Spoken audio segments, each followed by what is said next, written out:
Hello boys and girls, it's FoG. I've been playing around a lot with our old friend the S-BUD and the S-BUD Latch lately, trying to figure out what makes him tick.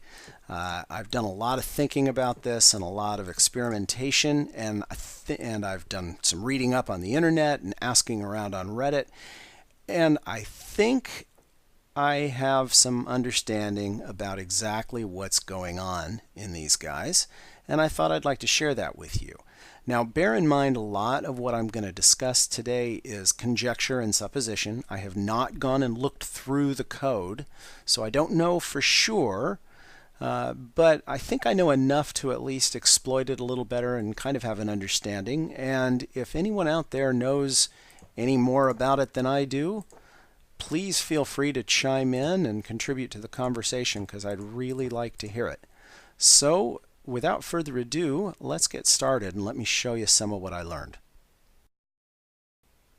Top slabs and glowstone and a few other blocks like it, such as upside down stairs, all fall in a similar category. They're all blocks that do not conduct redstone, but can, however, have redstone placed upon them. And that's what enables all of this black magic to work.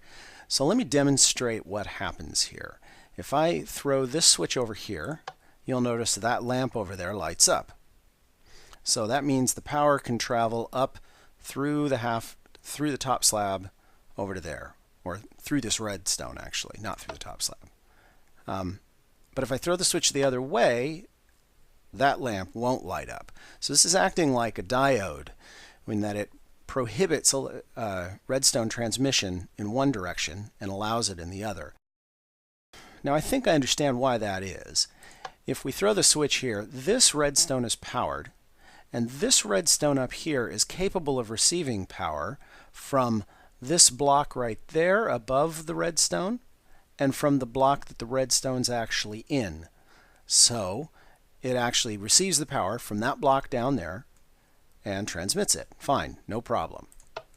Now if we go the other way, this redstone right here is powering the block it's in, but it can't power the block the top slab is in because the top slab can't conduct. This redstone here would be able to receive power from this block that the top slab is in, but not from this one up here, and that's why the power doesn't get transmitted through. That behavior shouldn't surprise anyone who's been watching my channel for a while, because we've exploited that behavior quite a bit. But it gets really interesting when you put it in a construct that looks like this. This is basically just a feedback loop, where this wire here can transmit up to this wire, which can transmit to this wire, and down and around and around and around. And if you do this properly and in the right orientation, you end up with something that looks like this, where you end up with a feedback loop that just remains on. Now, interestingly enough, this also works in this orientation, provided you give a long enough run up to this loop. The interesting thing here is that this acts basically like a capacitor, where it stores up this energy in the redstone wire, and it will hold on to it until something causes the game to reevaluate the circuit. And that something most typically is a block update.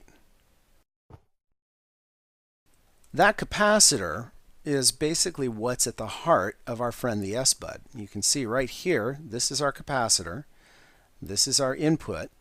The thing that we're doing that's different here is the torch that starts the chain is off because this block is powered, but when we force an update causing the game to reevaluate the circuit, at which point it will realize, hey, this circuit really should be off, it turns the circuit off, which allows this torch to turn back on, which turns the circuit back on, which turns the torch off. And that's why the torch flashes. Now, another interesting behavior of this capacitor is that the power that it's storing up is actually stored at the intensity level at which you put it in there. So you can see that we've got a very bright bit of redstone here, and it gets dimmer the farther away it gets.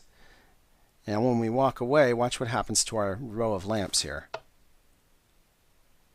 So you can see that this power right here is actually transmitting back at a much lower level. If I step in the middle, then it goes a little farther.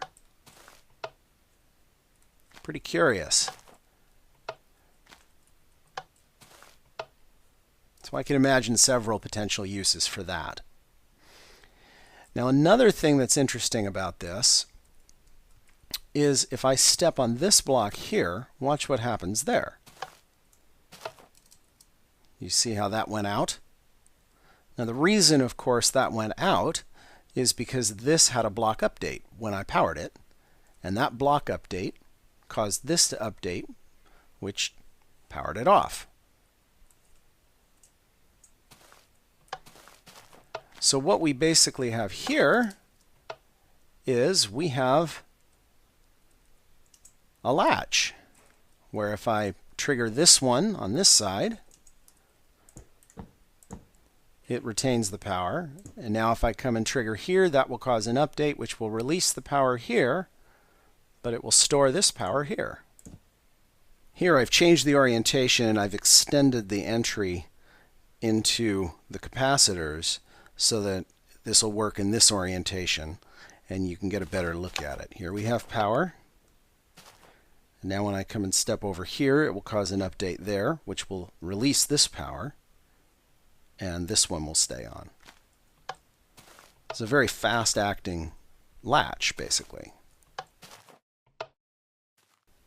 Now imagine if we took this input and hooked it up over here, like this, over a block with a torch. So when the power is released from one of these, the power is going to drop on this block, which is going to allow that torch to come on just for a split second, putting power back into the system. Just like that. You could see that it flashed, right? See the lamp go on? Now the thing is, this capacitor is keeping the power held. This one is not, which is why I can update this side and nothing happens. But now if I update this side, the game will realize this circuit is invalid. It shouldn't be holding the power up, and it drops. Now apparently it takes a split second for this to be ready to accept power again. And during that split second, that torch flashes, and that's just long enough for this capacitor to hold the power. And that behavior is what's at the heart of the S-BUD latch. This is basically just two capacitors.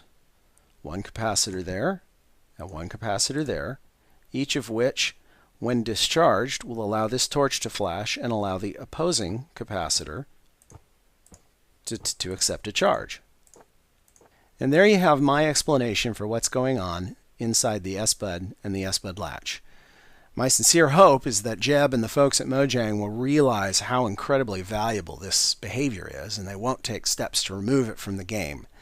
But let's keep our fingers crossed for that. Until then, we've got a really powerful tool. Anyhow, thanks for watching, and I'll talk to you again next time.